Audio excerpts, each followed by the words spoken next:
Selamat malam saudara dan saudariku yang dikasihi Tuhan, dimanapun saudara-saudari berada.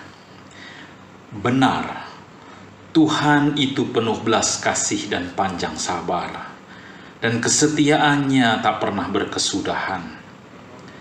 Namun jangan pernah mencoba-coba menguji kesabaran Tuhan dan bersikap keras hati.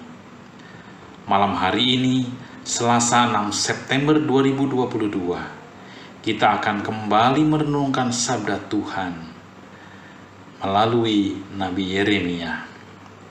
Marilah kita memohon hikmat dan pertolongan Tuhan dengan berdoa. Ya Tuhan, kiranya Roh-Mu yang kudus menerangi hati, jiwa, dan pikiran kami, agar kami memahami firman-Mu dan hidup seturut dengan kehendak-Mu. Amin. Pembacaan Alkitab, kesaksian Nabi Yeremia pada pasal ke-19 ayat 1 sampai ayat yang ke-5. Beginilah pula firman Tuhan kepadaku. Pergilah membeli buli-buli yang dibuat dari tanah, lalu ajaklah bersama-sama dengan engkau beberapa orang tua-tua bangsa itu dan beberapa imam yang tertua. Kemudian berangkatlah ke lembah Ben Hinnom yang di depan pintu gerbang Beling. Serukanlah di sana perkataan-perkataan yang akan kusampaikan kepadamu. Katakanlah, dengarlah firman Tuhan, hai raja-raja Yehuda dan penduduk Yerusalem. Beginilah firman Tuhan, semesta alam, Allah Israel. Sesungguhnya aku akan mendatangkan malapetaka kepada tempat ini, sehingga telinga orang yang mendengarnya mendenging. Sebab mereka telah meninggalkan aku, telah memberikan tempat ini kepada Allah asing, dan telah membakar korban di sini kepada Allah lain yang tidak dikenal oleh mereka sendiri, dan oleh nenek moyang mereka, dan oleh raja-raja Yehuda. Mereka telah membuat tempat ini penuh dengan darah orang-orang yang tidak bersalah. Mereka telah mendirikan bukit-bukit pengorbanan bagi Baal untuk membakar anak-anak mereka sebagai korban bakaran kepada Baal. Suatu hal yang tidak pernah kuperintahkan atau kukatakan, dan yang tidak pernah timbul dalam hatiku. Demikian firman Tuhan kepada Nabi Yeremia. Saudara-saudariku yang dikasihi Tuhan, ketika membaca pesan Tuhan melalui Nabi Yeremia, rasanya bergidik membayangkan peringatan yang sangat keras dari Tuhan kepada Israel. Tetapi saya juga merasa ngeri membayangkan perilaku dan tindakan umat saat itu yang sudah kelewat batas. Umat Israel bukan saja telah berpaling dari Tuhan dan kemudian menyembah Baal atau dewa-dewa buatan tangan mereka, tetapi bahkan lebih jahat lagi, mereka mengorbankan anak-anak mereka untuk dipersembahkan kepada Baal. Menumpahkan darah atas nama dan demi Baal yang mereka sembah adalah tindakan biadab yang tidak bisa ditolerir oleh Tuhan. Bahkan Tuhan sendiri bersabda bahwa tindakan tersebut adalah suatu hal yang tidak pernah kuperintahkan atau kukatakan, dan yang tidak pernah timbul dalam hatiku.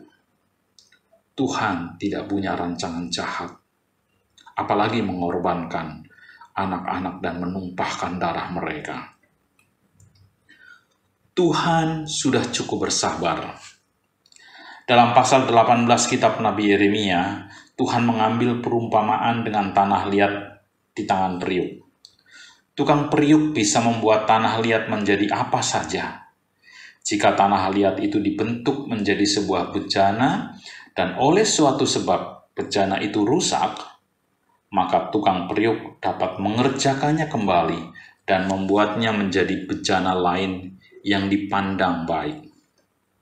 Melalui perumpamaan itu, pesannya adalah, Jika kita manusia berbuat salah, sama seperti bejana yang rusak, sebenarnya Tuhan memberi kesempatan kepada kita untuk dibentuk lagi, menjadi bejana baru yang dipandang baik, diberi kesempatan untuk merubah hidup dan bertobat, menjadi bejana baru yang berguna dan indah dipandang.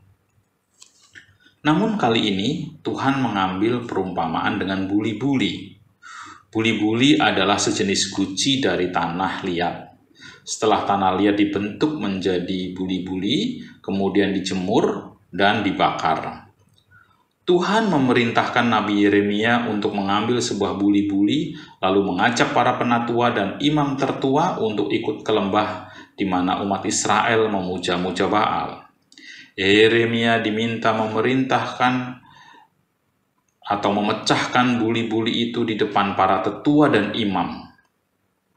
Maknanya jelas, jika umat Israel tetap meremehkan teguran Tuhan, maka Tuhan bisa meremukkan mereka seperti Yeremia memecahkan buli-buli di depan para tetua.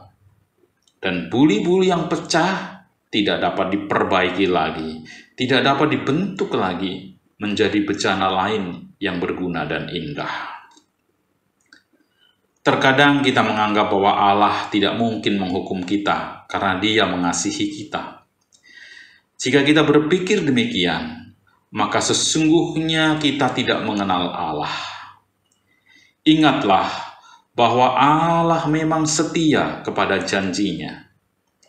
Jika kita setia kepada firman-Nya, maka kasih setianya akan dilimpahkan turun-temurun kepada kita. Namun jika kita tidak setia, maka janji Allah tentang penghukuman juga berlaku. Penghukuman dari Allah bukanlah karena Allah tidak lagi Maha Pengasih, tetapi terjadi sebagai akibat dari pilihan kita yang salah, yang setelah ditegur berkali-kali tetap mengeraskan hati.